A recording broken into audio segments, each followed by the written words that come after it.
mo. Well, Renren Ritualo fixing the racks, where players are allowed to do that to make sure that they get the best position that they feel is best for them. And Renren Ritualo, our 2008 champion. Tsaka namimili yan, Dom, no? Kung sa right side ka ng rack or left side because you have to get a good rhythm. Tandaan nyo, wala ho silang oras para intayin pumasok yung bola sa loob ng ring. The moment you release that ball, you have to get the next ball ready and adjust in that process. Shoot 30 balls in 1 minute. Renren Ritualo so far making that first shot. And one thing about Renren Ritualo is he can actually adjust his shots. You know, he can be a jump shooter, but he can also be a set shooter. And all his life, he's known to be a deadly shooter. That's why a lot of people are picking Renren Ritualo to win this 2010 3-point shootout. Nakikita mo talagang sinisigurado nila yung last ball. You know, usually when we have our 3-point shootout, it is the multicolored ball. Yung huli, yun yung 2 points. But today, yung mas madaming stripes, yun ang 1 point. At yung brown ball natin ang 2 points. And Renren already ang ganda rin ng rhythm na na-build na dito sa kanyang attempt with a lot of time left, 14 seconds on the shot clock. And you can see Renren really in that middle spot, wanting to go for that 2-point ball. That's the last ball, the brown ball. Renren making good in that wing rack.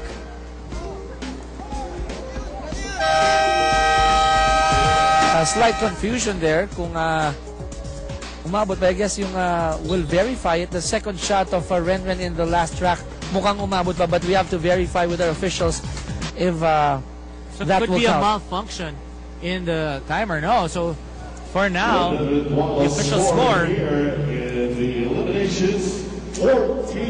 14 points. Renren not really aware of the time that was going through that time. Ritualo going first, shooting 14 points.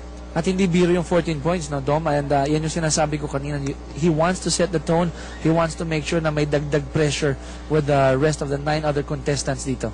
And let's remind our viewers that you only have 1 round. And then Yes. top 3 advance to the finals. So really very important for you to get your rhythm right away. So effectively, you only shoot twice. Pinag-usapan nga natin kanina, sabi mo nga, all you need to do is to shoot well in 2 rounds. Ilang bola lang yan. 50 times ka lang titira. Shoot well and you win this crown. Willie Miller getting eliminated in our obstacle challenge, wanting to get back and do well here in the 3-point shootout. At ito si Willie, as we mentioned, pangiti-ngiti lang to, but deep inside, I'm sure he really wants to win this one as well. Tsaka cool na cool itong si Willie Miller. You could see him not in any rush. And the difference between Willie Miller and Renren Ritualo opting to do his jump shot. Now, Willie Miller, makita mo set shot ang ginagawa niya to preserve his legs. At saka ginawa din ni Renren, no? He made sure yung first 4 racks niya, doon siya nag-focus, kaya inabutan siya ng time ng last rack. Habang si Willie Miller, what he's doing right now is trying to get a rhythm. That's why with 7 seconds left, meron pa siyang mga 2-3 bola at makukumpleto niya yung He's kanyang... able to shoot all 25 That's balls. right. So let's wait for the official count of Willie Miller. Official score for Willie Miller, 12. 12 points for Willie Miller. So imagine mo, no, 2 different styles of shooting. Isang jump shooter, isang set shooter.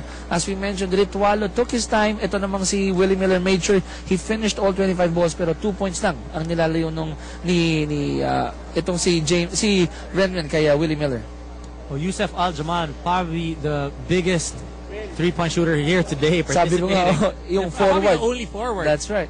who's participating today, but Yusef Al-Jamal playing very well for his team, the Barako Coffee Energy Masters, really making a mark for himself here in the PBA. And he has a decent shot from the Rainbow country.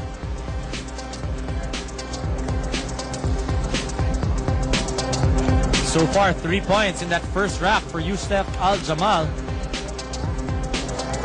And sabi ko nga sa iyo, Dom, di ba? Malay mo, ito yung dark horse. Oh, sleeper to. Sleeper itong si Yusef Al-Jamal. And you can see the excitement in Yusef Al-Jamal, really wanting to get to it. Lumalabas yung competitiveness ng ating mga PBA players in competitions like this. And if you have a forward who can shoot as well as Yusef Al-Jamal, of course, lamang yan, ano, or plus yan para sa team mo.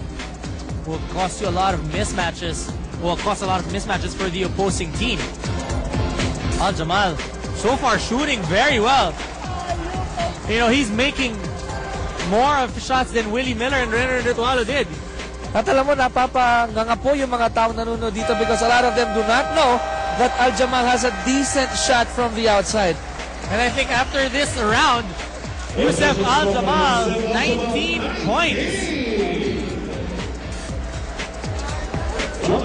Pati yung mga fellow PBA players na natutuwa for Yusef Al-Jamal because sabi nga natin, the only forward who will go up against all the shooting guards in the PBA.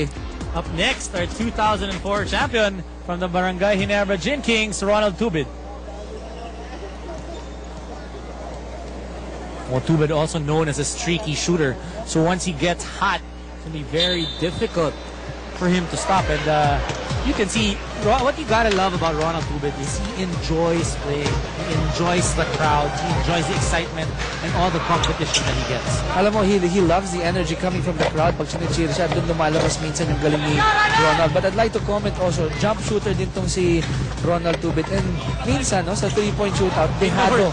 Binolding pa yung isang yun, ano? Yung money ball pa. Ang tanong dito, jump shooter to, will he have enough gas hanggang sa 5th rack? Well, usually that's when you see na nag-iiba na at nag-short na yung tira. That's the difference of being a jump shooter. But we know all our PBA athletes are finely tuned and in shape. That's why they definitely will have gas to shoot all 5 racks, 25 balls in 1 minute. Tubid shooting his last ball, making it. So let's see, looks like a good round for Ronald Tubid. 14 points. Yung points ni Ronald Tubid, well spread out on all the 5 racks. Hindi siya nag-concentrate sa kahit anong rack. And tie siya ngayon with Renner Ritualo. Well, looking at this 10-man lineup in our 3-point competition, it's very difficult to choose just one player who you feel will win. When I was looking at the 10 players, I actually had 2 or 3 guys who I felt had a good chance of winning. Ako rin, kanina, hindi ko alam kung sinong pipiliin ko because it's a game of streaks din. No? Kung maganda yung umpisa mo, malamang dire-diretso na yung shoot mo. Yung nangyari kay Yusef kanina. And Mark Macapagal also starting quite well in his round. 3 out of 5 balls going in for Mark Macapagal.